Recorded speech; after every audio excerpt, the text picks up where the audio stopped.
Hello everybody, this is Chromasco018, and I just finished making the update video, so by the time you see this, that will already be uploaded on YouTube. So, hopefully you know what's been going on, and why I've been a bit MIA for the past almost a week, because I don't remember when, actually it probably is more than a week, because I don't even remember when I uploaded the last video. Anyway, this is going to be my thoughts on My Hero Academia episode 7 of season 3, and I got done the other day with editing and rendering all the My Hero Academia episodes that are available that I've got recorded. So, I'm hoping to be able to get at least all of them uploaded, even maybe not the first day. Maybe over the next couple of days I'll be able to do that, because when I'm not going to be recording videos, I'm going to be uploading videos, because I'm going to try and get as much as I can done, because essentially it's going to be like an apology for you guys for not uploading as often as I should. And I'm going to try and get, tomorrow I'm going to try and, actually, no, sorry, Tuesday, depending on when we get the internet back up. So, by the time you see this, it will be Tuesday. So that's tomorrow for me right now, because it's Monday right now. I'm going to try and get as much uploaded as I can. I don't know how much I'm going to be able to upload, because it takes time to not only upload the video to BitChute. It actually doesn't take too much time to upload it there, because it's really fast, but the only time it's going to really take is processing it. Because once it's done processing and it's visible, then I can upload the My Thoughts video, and you guys will be able to watch it. Anyway, I figured I'd try and get as much done as I can, because once I get all my extra videos uploaded, I'm going to try and get some more done. Or at least, try to get as much done, because I'm going to have to work. I got to work today from 2 to 5, which is not too bad. I can work on Wednesday, Thursday, and Friday, as far as I know. Because I won't be able to find out when I edit, or when I work next week until possibly Friday at the earliest. And as for if you're probably wondering when I have to work on Thanksgiving, I originally had to work from 10:45 in the morning to 5:30 in the afternoon, which would have been bad. But I talked it over to the new assistant manager, and he let me move that around to where I could work from 7 in the morning, because we open on set. I can't talk. We open at 7 on Thursday instead of the usual 8 that we usually do, and I could work from then to noon. That way, I could still have Thanksgiving lunch with my parents and my family, and then a little bit later, I can go and spend time with Travis and his family for Thanksgiving dinner. So, yeah, I won't be missing anything. Anyway, I should have mentioned all this in the update video, but anyway, what happened in this episode was a bit of the climax for the training camp arc. Let's see, where did they end off last episode? Was Midoriya and his little group catching up to Mr. Compress, I think that's what the guy's name is, the magician guy. Literally catching him and landing on him, because he was flying through the air, and they caught him and they landed on him. Anyway, before I get to that, because that's essentially where the thing ends, back with the others in the training camp, the ones that are, they're unable to fight because they're stuck in the building. They're unable to fight because the thing that Eraserhead said about them being able to use their quirks to fight was only for the people who were already outside in the field. Anyway, everybody is stuck in the room, and the students are not happy about it, obviously, because they want to go help, especially Kirishima, because that's his friend out there that's in trouble. And before they can even go and try and find Mr. Aizawa and, try and get him to let them go out. Sorry, there's a hair sticking out. Dabi shows up again, and we get to see Vlad King's quirk a tiny bit. It's not really explained what it does. but it's supposed to be something about blood control. And Dobby talks about how it doesn't matter what happens to him because they've already won, because they have Bakugo at this point. But they haven't left yet. Things could change. And before Dobby could even do anything to stop that or to fight back, Aizawa shows up and literally stomps the clone to death. I'm serious. He does. He pops in, knocks the guy over, and just stomps on him until you see nothing but sludge, I guess. I don't know. I don't know what it is that Twice uses to make the clones, but it's just disgusting looking. Anyway, yeah, that happens, and Aizawa lets them know that he brought Koda there and to keep an eye on him while he goes back out to the front lines, and he races off. So the others are stuck in the room. Anyway, let's see. Back to Magne and Spinner that were fighting the two Pussycats. They've got them essentially, and ignore the lighting changes. Ever since this whole thing happened with the power lines and all that, every time you turn something on in the house, it makes the light either go dimmer or turn back up more, depending on if you turn it on or off, and it's so annoying. Anyway, what was I gonna say? They've been restrained, and they're trying to find out what the guy's quirk is, because all they saw was a stupid sword. And actually, I don't even know if the guy's got a quirk. If he does, we haven't seen it yet. And before they can get any information from them, besides the guy stating that he embodies the will of Stain, essentially. The mist guy, what was his name, Kuragiri? If I'm wrong, please correct me. Kuragiri shows up, and I'm guessing whisks the two away, because it's been a while since I've watched it. And Mr. Compress lets the rest of the villains know to meet up at the rendezvous point because he's got their target. No, wait, that was last episode, sorry. Anyway, yeah, Midori and the others land on the guy, and Dobby, attacks them with his fire and ends up burning Midoriya and Shoji. And Twice starts attacking Todoroki, and not doing very well, I might add. And Shoji tells them all to leave, and they start running away, and I kind of wonder why, until he shows that it looks like he's got the two things that have Tokoyami and Bakugo in them. And they actually think they've gotten them and gotten away, and the villains are not even giving chase, which is odd because they went through all this trouble to get him. So, yeah, something's up. And the mist guy shows up again, and Mr. Compress actually reveals that he flaunted those two little orbs, because if I'm flaunting something shiny, it means I'm trying to draw attention away from what I'm wanting to do. And he shows that he's actually got Bakugo and Tokoyami in the orbs in his mouth. And the others try to get them back. And, well, they almost didn't get them back, but Aoyama shoots the guy with his laser and causes him to, drop them. Shoji grabs one of them.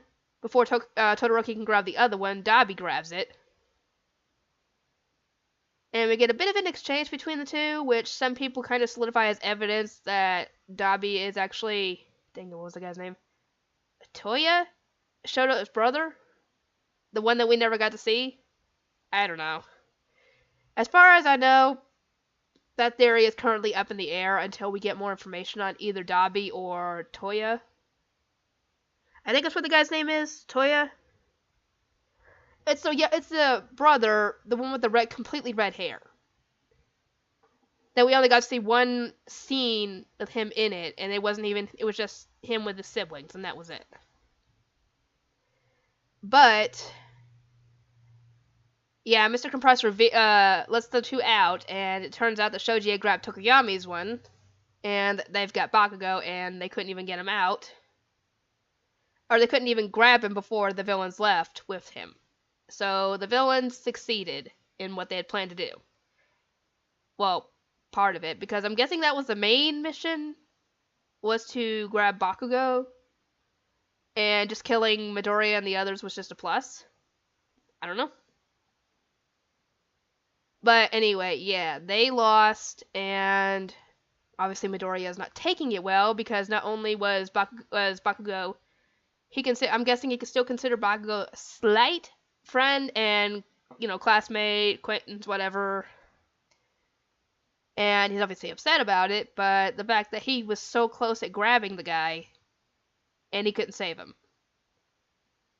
And All Might actually mentioned this, I think, in an earlier episode, about how you won't be able to save everybody, because there are going to be people all over that you can't get to.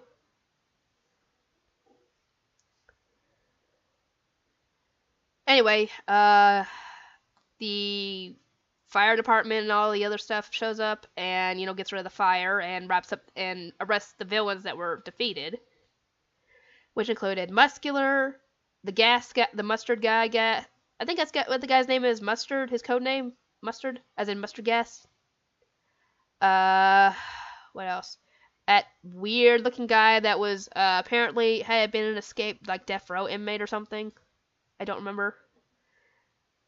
And that's about it when it comes to villains that were captured. Yeah, and it said that Bakugo was not only missing, but the teacher with the search quirk, I can't remember what her name is also missing. So, yeah.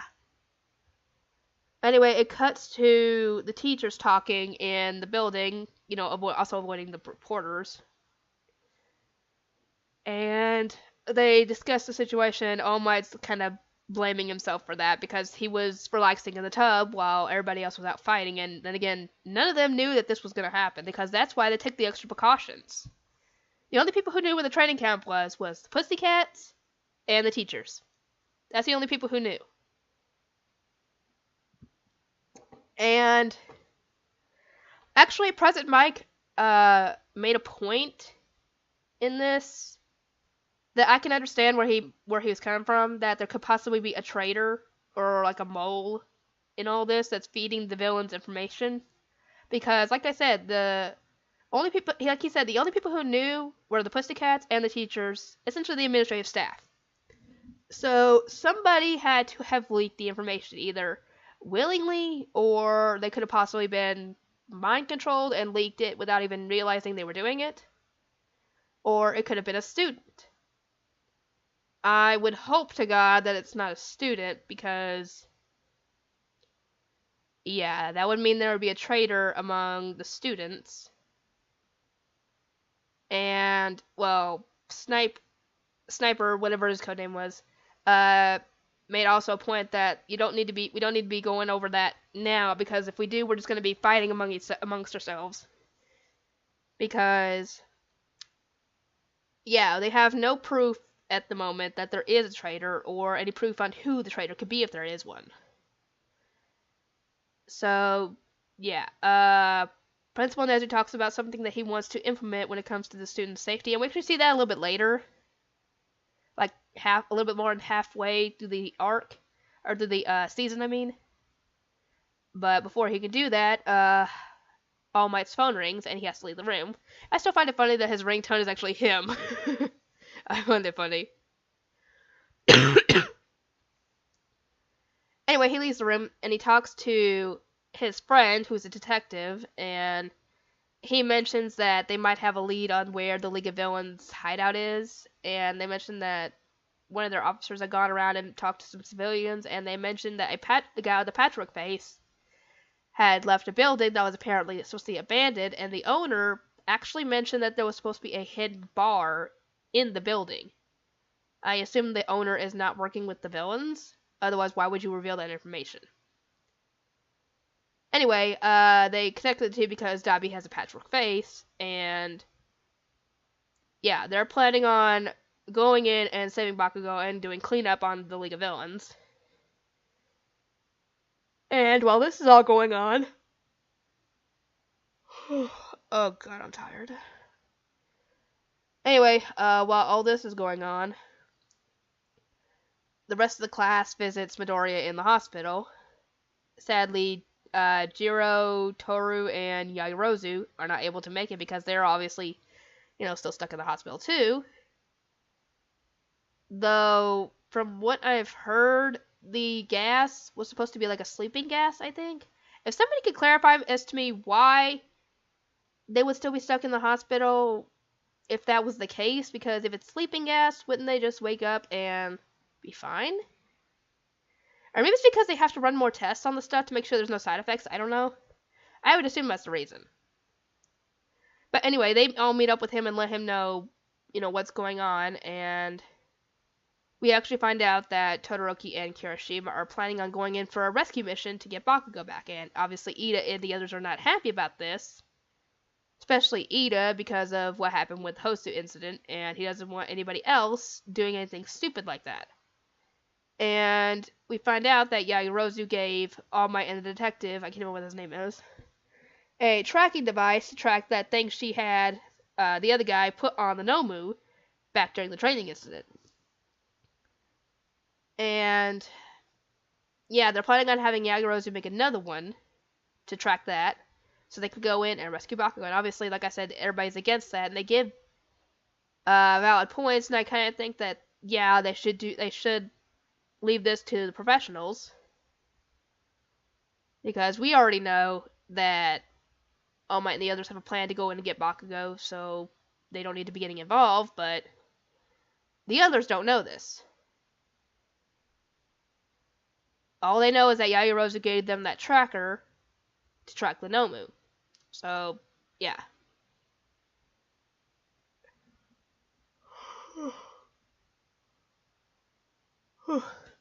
Anyway, yeah, they let Midoriya know about this, and if he wants to join up with them to go get Bakugo back, to meet up with them at the hospital that night. And like I said, Ida is obviously very against this, which makes sense considering, like I said, what happened with Hosu, and he doesn't want anybody else to get in trouble and have God only knows what happened to them if things were to go south. And that's about how the episode ends. And I don't really have too much to say. I can understand their theory that there could possibly be a traitor at UA. But it would have to be a character we have not seen yet. Possibly, because I can't see any of the other students or possibly teachers doing this, because they all want to be heroes. There's no reason to be canoodling with the enemy. I shouldn't say canoodling, but, conspiring with the enemy. I mean, like, even if they're being bribed or blackmailed, they should still bring that up to the teachers and the pro heroes. Because if they're being blackmailed, they can protect whoever is being blackmailed and their family.